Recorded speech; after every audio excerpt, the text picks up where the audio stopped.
আসসালামু আলাইকুম, সবাই কেমন আছেন?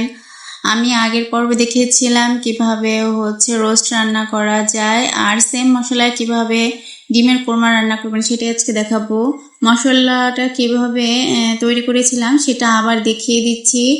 এই তো প্রথমে রাঁধুনি রোস্ট মশলা নিয়ে নিব, আর এর মধ্যে দিয়ে দেব পেঁয়াজ আর কাঠবাদাম পেস্ট করে রাখা, এটা মিক্সড করে নিব।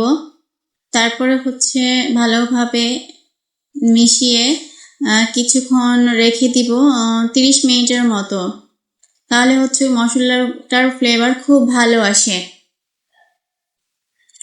রোস্ট মশলার জন্য বাংলাদেশের স্কোয়ারের রাঁধুনি মশলাটাই খুব ভালো, এটা প্রমোশনাল ভিডিও নয়।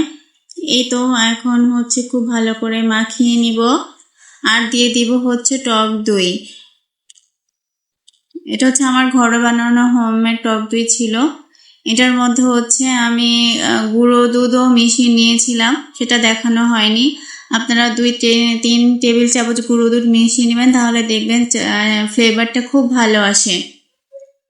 আর এখন বানিয়ে নেব পরিবেশনের জন্য আর ফ্লেভারের জন্য পেঁয়াজ ব্রেস্তা। খুব অল্প তেলের মধ্যে আমি পেঁয়াজ ব্রেস্তা করে নিয়েছি।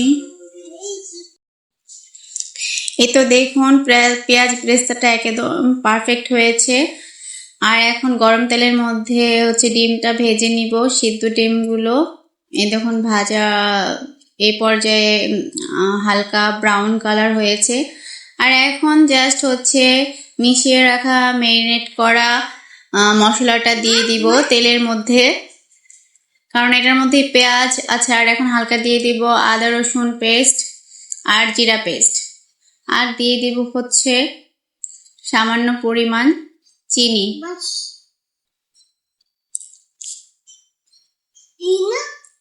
মশলাটাকে এখন খুব ভালো করে কষিয়ে নিব, কারণ মশলার কষানোর মধ্যেই রান্নার আসল স্বাদ লুকিয়ে থাকে।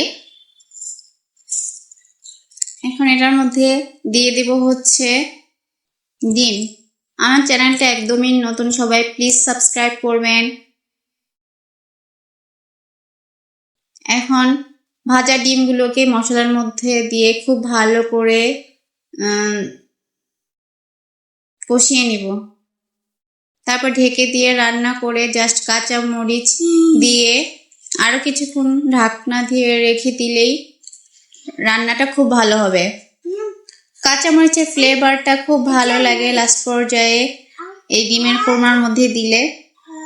আপনারা লবণ চেখে আর স্বাদ চেখে নেবেন। এখন দিয়ে দিব হালকা একটু বেরেস্তা। গ্রেভিটা একদম প্রায় পারফেক্ট হয়ে গেছে, আরো কিছুক্ষণ ঢাকনা দিয়ে রেখে তারপর নামিয়ে ফেলবো। এই তো শেষ হয়ে গেল আমাদের ডিমের কোরমা। একদম একটা মশলা দিয়েই আমরা রান্না করে ফেলতে পারবো মুরগির রোস্ট। আশা করি আপনারা সেই ভিডিওটা দেখেছেন, আর না দেখে থাকলে দেখে নেবেন।